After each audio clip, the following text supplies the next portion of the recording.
Assalamualaikum warahmatullahi wabarakatuh.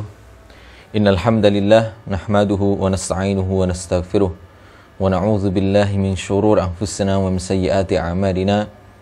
May yahdihillahu fala mudilla lahu wa man yudlil fala hadiya lahu wa asyhadu an la ilaha illallah wahdahu la syarika lahu wa asyhadu anna Muhammadan abduhu wa rasuluh. Ya ayyuhalladzina amanu taqullaha haqqa tuqatih wa la tamutunna illa wa antum muslimun.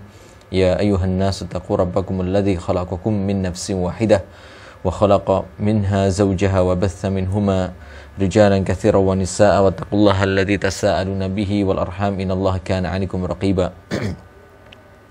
Ya ayyuhalladzina amanu taqullaha wa qulu qawlan sadida yuslih lakum a'malakum wa yaghfir lakum dhunubakum wa may yuti'illaha wa rasulahu faqad faza fawzan 'azima. Amma ba'd, fa inna ahsanal hadithi kitabullah wa khairal hadi hadi Muhammadin sallallahu alaihi wasallam wa syarrul umuri muhdatsatuha fa inna kulla bid'atin dhalalah.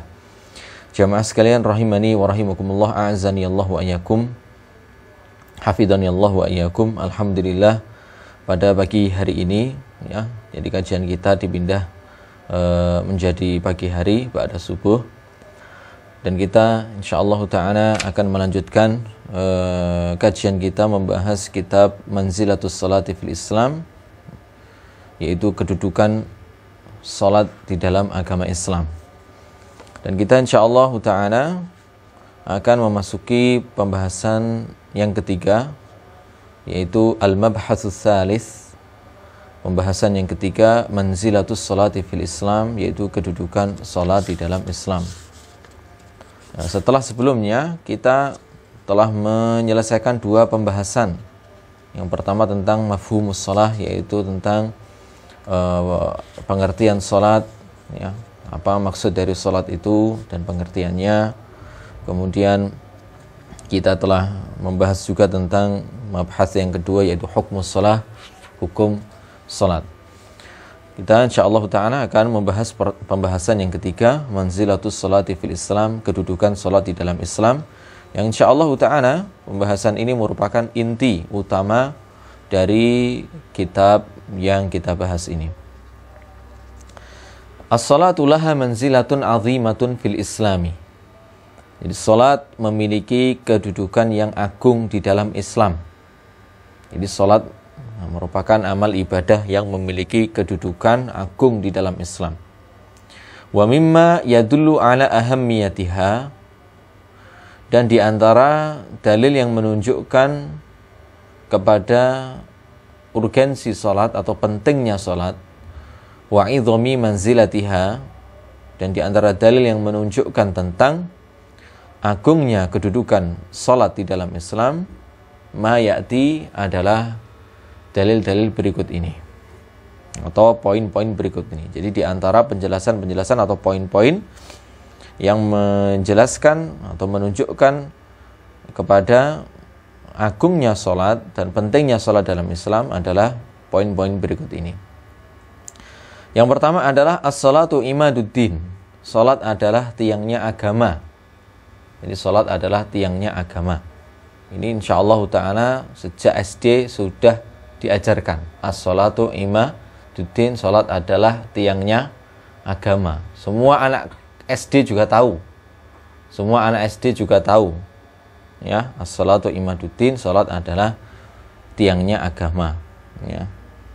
Alladzi la yaqumu illa bihi. Alladzi yang la yaqumu, agama Islam tidaklah berdiri illa bihi, kecuali dengan salat.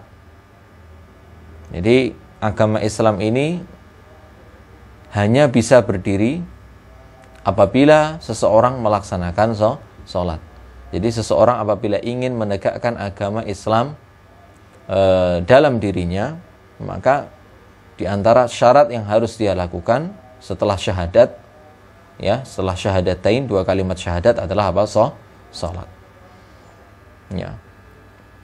Fa fi hadits Muadzin, maka di dalam hadis Muadz radhiyallahu anhu, anna Nabiy sallallahu alaihi wasallam, bahwasanya Nabi sallallahu alaihi wasallam qala, bersabda, Ra'sul amri al-Islamu, pokok perkara itu adalah Islam. Jadi Ra'sul amri al-Islam, pokok perkara itu adalah Islam. Jadi Islam ini adalah satu hal yang paling kita pentingkan. Ya, kita berjuang untuk apa? Untuk Islam, demi Islam, ya, demi agama kita. Karena ra'sul amri al-Islamu. Jadi pokok segala perkara adalah Islam. Islam sebagai suatu hal yang paling kita pentingkan dan paling kita pokokkan, yang tentunya paling kita bela. Wa amuduhus shalah, dan tiangnya Islam itu adalah as-sholatu, salat. Tiangnya Islam adalah salat. Maknanya barang siapa yang merobohkan salat itu, maka dia telah merobohkan keislamannya. Wa dzirwatu sanamihil jihadu, dan puncaknya Islam itu adalah jihad. Jadi dzirwatus sanam, ya, pucuknya sanam. Sanam itu adalah punuh unta. Ya, sanam itu adalah apa? Punuh unta. Jadi bagian paling atas punuh unta. Ini maknanya ingin menunjukkan tentang puncaknya sesuatu. Jadi dzirwatus sanamihi al-jihad, maknanya puncak amalan Islam itu adalah jihad fi sabilillah.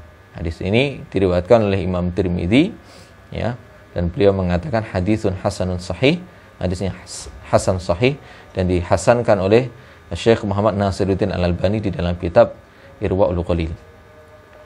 Wa idza saqatal amudu saqata ma buniya alaihi, dan apabila tiang suatu bangunan itu roboh, maka roboh pula ma buniya alaihi, apa yang terbangun di atasnya, ya.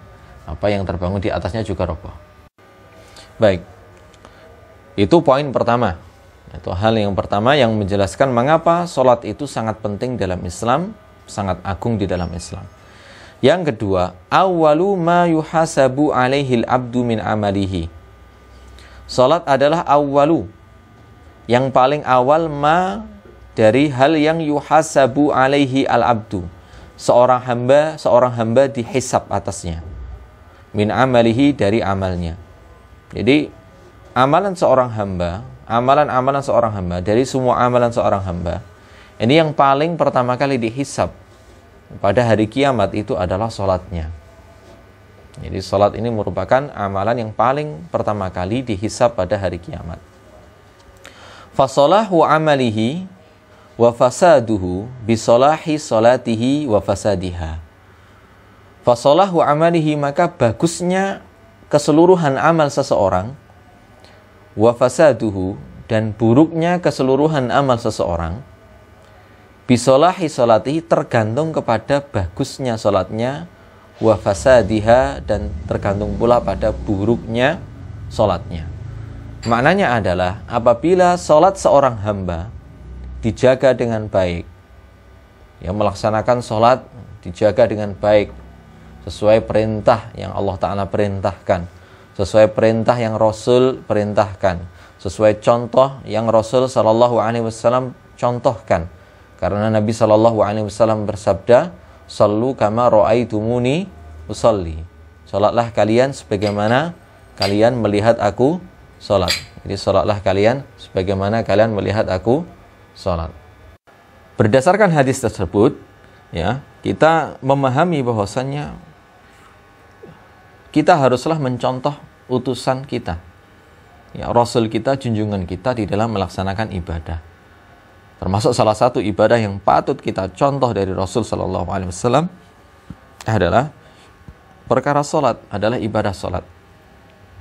Karena apabila kita mencontoh Nabi Sallallahu Alaihi Wasallam di dalam pelaksanaan salat, ya, dan melaksanakan bimbingan-bimbingan beliau, dan juga tentunya dengan menjaga waktu, ya, pelaksanaan salat, ya, jadi melaksanakan salat pada waktunya, insyaallah ta'ala salat kita akan menjadi baik, ya, tentunya salat kita akan menjadi baik pada hari kiamat, asalkan ikhlas, kan, ya, asalkan ikhlas dan mengikuti petunjuk Nabi Sallallahu Alaihi Wasallam di dalam pelaksanaannya. Apabila salat tersebut baik, maka seluruh amalannya juga akan menjadi baik. Bila salat kita baik, maka seluruh amalan kita yang lain juga akan menjadi baik. Apabila salat selaku ibadah yang paling agung, yang sangat besar, ya, yang sangat besar dan tentunya paling mudah untuk dilaksanakan. Jadi salat itu adalah amalan yang setiap orang mampu untuk melakukannya. Adapun sedekah Sedekah belum tentu semua orang bisa melakukannya, karena ada orang yang miskin, karena ada orang yang fakir, sehingga dia tidak bisa sedekah. Zakat, ya, zakat bisa jadi seorang itu tidak bisa melakukannya karena apa? Karena dia tidak memiliki harta. Ya, puasa tidak semua orang bisa melakukannya, karena mungkin dia tertimpa sakit yang tidak bisa diharapkan kesembuhannya, maknanya sakit kronis yang apabila dia puasa ini bisa memperparah keadaan sakitnya, atau karena dia sudah tua renta. Dia sudah tua renta, tidak mampu puasa, maka dia boleh tidak puasa. Haji, ya, tidak semua orang bisa melakukannya. Jadi hanya dikhususkan bagi orang-orang yang mampu. Ya. Jadi man istata'a ilaihi sabila, tentang haji itu man istata'a ilaihi sabila. Wajib bagi siapapun yang mampu untuk melaksanakannya. Adapun orang yang tidak mampu, maka tidak wajib baginya melaksanakan ibadah haji. Adapun sholat, semua orang mampu untuk melakukannya, kecuali kalau dia memang tidak waras atau gila. Ya. Jadi semua orang mampu untuk melakukannya. Tidak mampu berdiri maka dengan duduk. Nggak mampu dengan duduk maka dengan berbaring miring. Nggak mampu dengan berbaring miring maka dengan berbaring telentang. Jadi Islam, ya, menjadikan sholat itu sebagai suatu amalan yang wajib, benar-benar wajib dilakukan oleh setiap orang, ya. Dan setiap orang insya Allah Ta'ala mampu untuk melaksanakannya. Jadi nggak butuh modal banyak. Pokoknya dia punya pakaian gitu aja, dan pakaiannya suci, ya, maka dia melaksanakan sholat itu. Itu mudah, setiap orang mampu untuk melakukannya insya Allah Ta'ala. Jadi apabila amal ibadah yang sangat besar, sangat penting, dan terlebih lagi mudah untuk dilakukan, mudah untuk dilaksanakan.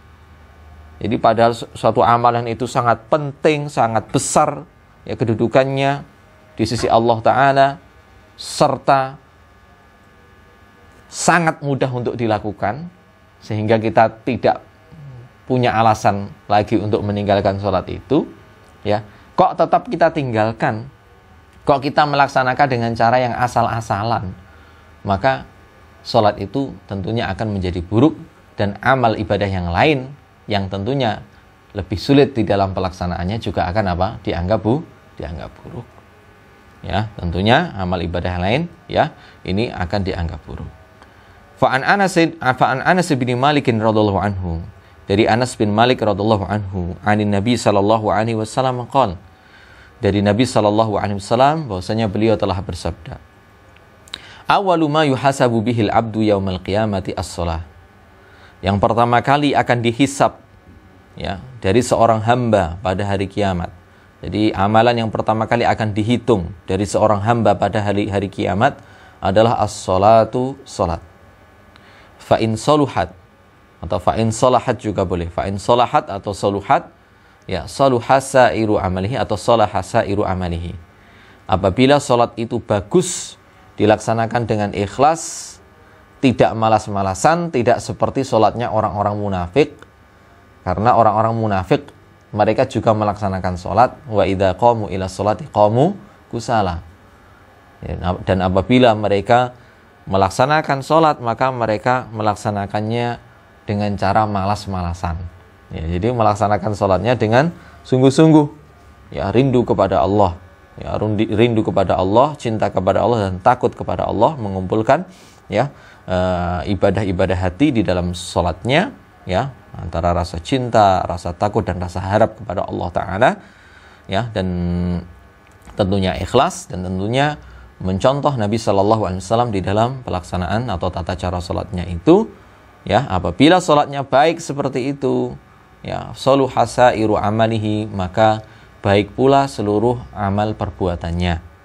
Wa in fasadat, dan apabila sebaliknya, apabila sholat tersebut buruk, maka fasada sairu amalihi, maka buruk pula atau rusak pula seluruh amalan yang dia kerjakan.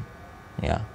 Wa fi riwayatin, dan dalam riwayat yang lain, ya, hadis yang sama tapi melalui jalur riwayat yang lain disebutkan, awwalu ma yus'alu anhu al-'abdu yaumal qiyamah yungdharu fi salatihi, ya, fa in saluhat atau salahat faqad aflaha, wa fi riwayatin wa anjaha, ya, wa in fasadat faqad khaba wa khasira. Awwalu ma yus'alu anhu al-'abdu. Jadi amalan yang paling pertama kali ditanyakan kepada seorang hamba yaumal qiyamati, pada hari kiamat, ya, adalah yungzaru fi sholatihi, yaitu tentang sholatnya, dilihat, diteliti tentang sholatnya. Jadi sholat kita nanti akan ditanyakan dan diteliti, ya, bagaimana cara kita, bagaimana kesungguhan kita di dalam melaksanakan sholat itu. Fa in sholahat, apabila sholat itu baik, atau soluhat, apabila sholat itu baik, faqad aflaha wa fi riwayatin anjaha, maka sungguh orang tersebut telah beruntung, ya, atau dalam riwayat lain disebutkan orang tersebut telah selamat dia. Jadi kalau sholatnya baik, ya, dia muslim, menjaga tauhidnya dan sholatnya baik, maka dia orang yang selamat insyaallah ta'ala. Wa in fasadat, dan sebaliknya apabila sholat itu buruk, ya, faqad khaba, sungguh dia telah merugi, wa khasira, dan dia, ya, bangkrut dan rugi. Na'udzubillah min dzalik, ya. Jadi hadis ini diriwayatkan oleh Imam Tabrani di dalam Mu'jamul Awsat, ya, dan dinyatakan oleh Syekh Muhammad Nasiruddin Al-Albani di dalam Silsilatul Ahadits Shahihah, ya. Beliau mengatakan wa bil jumlati fal haditsu sahihun bi majmu'i turuqihi wallahu a'lam. Jadi secara keseluruhan hadis ini sahih, ya, apabila digabungkan seluruh jalur-jalurnya, wallahu ta'ala a'lam, ya. Jadi hadis ini menjelaskan kepada kita tentang pentingnya salat dan hendaknya kita menyadarinya. Kita sebagai orang yang mengaku mencintai Rasul dan mengikuti Rasul Sallallahu Alaihi Wasallam, maka hendaknya benar-benar memperhatikan masalah salat ini. Kita laksanakan dengan cara yang sebaik-baiknya, ya. Bila salat maka dengan tumakninah, jangan cepat-cepat, ya. Tidak seperti orang-orang yang mereka melaksanakan salat dengan sangat cepat sekali.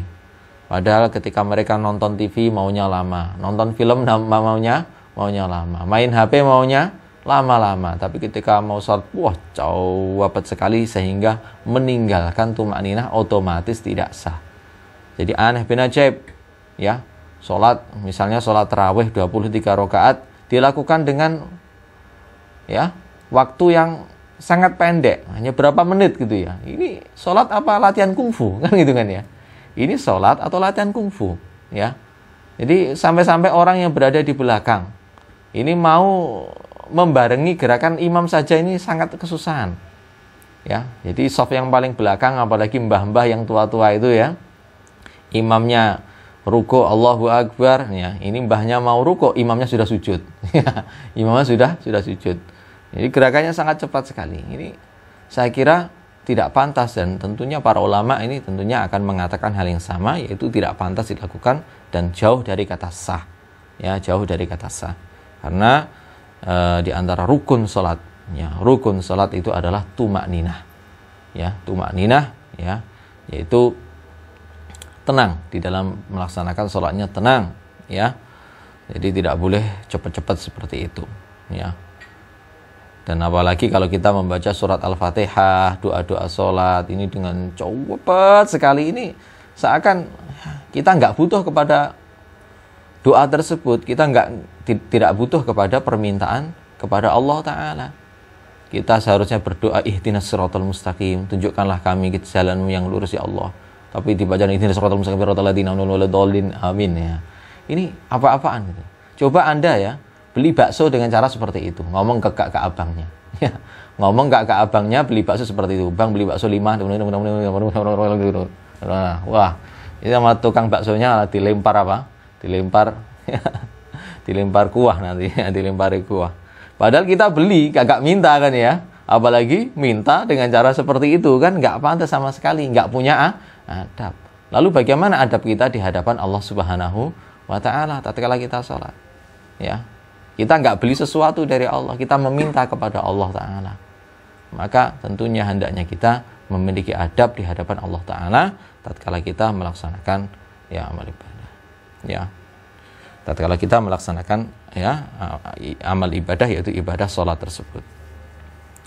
Kemudian wa an Tamimin Ad-Dari, dari Tamim Ad-Dari radhiyallahu anhu, marfu'an secara marfu', ya. Rasulullah sallallahu alaihi wasallam telah bersabda, ya, awwalu ma yuhasabu bihil abdu yaumal qiyamati salatuhu. Amalan yang pertama kali dihisab dari seorang hamba yaumal qiyamati pada hari kiamat, salatuhu adalah salatnya. Jadi amalan yang pertama kali dihisab dari seorang hamba pada hari kiamat adalah salatnya. Fa in kana atammaha, apabila seseorang itu menyempurnakan salatnya, kutibat lahu tamah, maka ditulis untuknya bahwa salat itu tamah, sempurna. Wa illam yakun atammaha, dan apabila seseorang tidak menyempurnakan ibadah salatnya, salat-salat yang fardu itu, salat 5 waktunya ini tidak disempurnakan olehnya, qala Allahu azza wa jalla, maka Allah azza wa jalla berfirman mengatakan, limalaikatihi, kepada para malaikatnya, ungzuru, periksalah, lihatlah, hal tajiduna li abdi min tatawu'in, apakah kalian mendapati untuk hambaku ini, ya, milik hambaku ini, min tatawu'in, berupa salat sunnah, ya, berupa apa? Salat sunnah. Jadi apabila salat seorang hamba tidak sempurna, tidak dia sempurnakan, maka Allah mengatakan, memerintahkan kepada malaikatnya untuk memeriksa apakah seorang hamba ini, apakah hamba tersebut melaksanakan salat-salat tatawwu' atau salat-salat sunnah ataukah tidak, ya. Fatukmiluna biha faridatahu, ya, sehingga kalian bisa menyempurnakan salat-salat fardunya, ya, dengan menggabungkannya dengan salat-salat sunnah. Maknanya salat-salat sunnahnya digunakan untuk menambal salat-salat fardunya yang dilaksanakan, ya, secara tidak sempurna. Jadi dalam pelaksanaannya masih kurang, maka disempurnakan dengan salat-salat sunnah. Maka ini menunjukkan pentingnya salat sunnah juga, ya. Dan sebaik-baik salat sunnah adalah apabila salat sunnah itu dilakukan di rumah. Ya, Rasulullah sallallahu alaihi wasallam bersabda, wa khairu salatikum salatukum fi buyutikum illal maktubat. Dan sebaik-baik salat kalian ada salat kalian di rumah kalian, kecuali salat fardu. Jadi selain salat fardu, selain salat yang wajib, ini lebih baik dilaksanakan di rumah. Salat apa saja? Ya semua salat sunnah ini yang terbaik adalah di rumah. Ya. Jadi maka hendaknya kita jangan merasa menjadi orang yang sempurna salatnya. Wah, saya sudah sempurna salat saya. Ya. Sehingga apa? Sehingga dia tidak mau melaksanakan salat sunnah. Ini janganlah seperti itu. Kita butuh kepada salat sunnah. Karena bisa jadi, ya, amalan salat fardu yang kita lakukan ini tidaklah sempurna, atau bahkan mungkin jauh dari kesempurnaan. Terbukti apa? Terbukti, coba Anda ingat-ingat. Ketika Anda mulai takbiratul ihram sampai salam, Anda fokus di dalam sholatnya itu selama berapa menit? Padahal kita tahu, ya, namanya sholat itu dari awal, dari takbiratul ihram hingga salam, ini semua pasti menyebut nama Allah Ta'ala. Ini pernah saya singgung hal ini dalam kajian yang sebelumnya, mungkin pada kitab Hukukun Da'at Ilaihil Fitrah wa Qiraat Syariah, mungkin dalam kitab itu, atau mungkin kajian offline yang lain, ya. Kita ini dalam segala gerakan salat, semua gerakan salat ini, kita ini menyebut nama Allah Ta'ala atau menyebut nama Rabb kita, Allah Ta'ala. Ketika takbiratul ihram, Allahu Akbar, berdiri, ya, Allahu Akbar, membaca Al-Fatihah, Alhamdulillahirabbil alamin, ada nama Allah Ta'ala. Kita harusnya mengingat Allah Ta'ala. Mau ruku', Allahu Akbar, menyebut nama Allah Ta'ala lagi, ya, menyebut nama Allah Ta'ala, ya. Kemudian subhana rabbiyal azim, menyebut nama Allah. Sami Allah liman hamidah, menyebut nama Allah Ta'ala. Rabbana walakal hamd, Rabb, kita menyebut nama Rabb. Sujud, Allahu Akbar, menyebut nama Allah Ta'ala lagi, ya. Subhana rabbiyal a'la, menyebut nama Rabb, ya, Rabb, ya. Dan menyebut namanya Al-A'la, yang maha tinggi. Ya, kalau tadi kita menyebut nama Allah Ta'ala Al-Azim ketika rukuk, sekarang ketika sujud menyebut nama Allah Ta'ala Al-A'la. Kemudian Allahu Akbar, menyebut nama Allah Ta'ala lagi, ya, ya, memuji Allah Ta'ala. Kemudian Rabbighfirli, atau Rabbighfirli warhamni wajburni warfa'ni wa'afini. Ini Menyebut nama Allah Ta'ala, menyebut Rabb kita. Kemudian sujud lagi, Allahu Akbar, menyebut nama Allah Ta'ala. Ya, kemudian Subhana Rabbil A'la. Nama Allah Ta'ala kita sebut. Ya, kemudian melanjutkan rakaat berikutnya, ya, sampai ketika tasyahud. Tasyahud juga menyebut nama Allah Ta'ala. At-tahiyatulillah, wassalawatu wattayyibat. At-tahiyatul mubarakatus salawatut tayyibatulillah. Nama Allah Ta'ala yang kita sebut. Salam pun juga demikian. Assalamualaikum warahmatullahi. Assalamualaikum atau assalamualaikum warahmatullahi juga yang bagian kiri, ya, salam ke kiri. Ini dari awal hingga akhir kita menyebut nama Allah, menyebut nama Rabb kita, tapi kita tidak ingat kepada Allah, tidak ingat kepada Rabb kita. Ya. Jadi kita hanya mengingat Allah Ta'ala di dalam salat kita itu cuma sedikit sekali. Bahkan yang kita pikirkan mungkin perkara dunia. Allahu Akbar. Ya, ngiling-ngiling pekerjaan. Ngiling-ngiling apa? Pekerjaan kita, bisnis kita, anak kita, istri kita, teman-teman kita, hal-hal yang ingin kita lakukan besok, acara besok apa, dan seterusnya. Itu yang kita pikirkan, hal-hal duniawi yang kita pikirkan. Kemudian kita mengatakan bahwasanya sholat kita telah sempurna, jawabannya jauh. Jauh dari kesempurnaan. Ya. Jadi sholat kita jauh dari kesempurnaan. Maka dari itu kita sangat butuh kepada yang namanya sholat sunnah. Untuk menutup apa? Untuk menutup kekurangan sholat fardu kita, sholat wajib kita. Ya. Karena itu Allah Ta'ala memerintahkan kepada para malaikatnya apabila seorang hamba sholatnya tidak dilakukan secara sempurna, maka Allah Ta'ala apa? Memerintahkan supaya ada dari sholat sunnahnya, ya, untuk digunakan sebagai tambalan bagi salat fardunya. Summa zakah kadzalika. Ya, summa zakatu kadzalika. Kemudian zakat, dan zakat juga begitu pula. Ya, zakat juga begitu pula. Ada zakat wajib, ada zakat sunnah. Zakat sunnah ini maknanya adalah sedekah. Di luar apa? Di luar zakat wajibnya. Ya, apabila seorang hamba melaksanakan zakatnya dengan cara tidak sempurna, dilihat sedekahnya banyak ataukah tidak. Sedekahnya banyak ataukah tidak, ada apa tidak, kemudian disempurnakan untuk menutupi kekurangan pelaksanaan atau penunaian zakat yang dia lakukan. Summa tu'khadhu al-a'malu ala hasabi dzalika, kemudian seluruh amalan yang lain ini dihisab, ya, dengan cara yang seperti itu pula, ya. Jadi hadis ini diriwayatkan oleh Imam Abu Dawud di dalam Kitabus Shalah, ya, dan disahihkan oleh Syekh Muhammad Nasiruddin Al-Albani di dalam Sahihul Jami' As-Shaghir, ya. Jamaah sekalian rahimani wa rahimakumullah, cuma itu yang bisa kita sampaikan pada pagi hari ini. Semoga yang sedikit ini bisa menambah keimanan kita, menambah pengetahuan kita, sekaligus menambah semangat kita di dalam melaksanakan ibadah salat baik yang fardu maupun yang sunnah, sehingga kita semua termasuk orang-orang yang beruntung dan dijauhkan dari sifat orang-orang yang merugi pada hari kiamat, dan kita semua diselamatkan dari neraka Allah dan dimasukkan ke dalam surga Allah Subhanahu wa taala. Amin ya rabbal alamin. Subhanakallahumma wa bihamdika asyhadu an la ilaha illa anta astaghfiruka wa atubu ilaik. Assalamualaikum warahmatullahi wabarakatuh.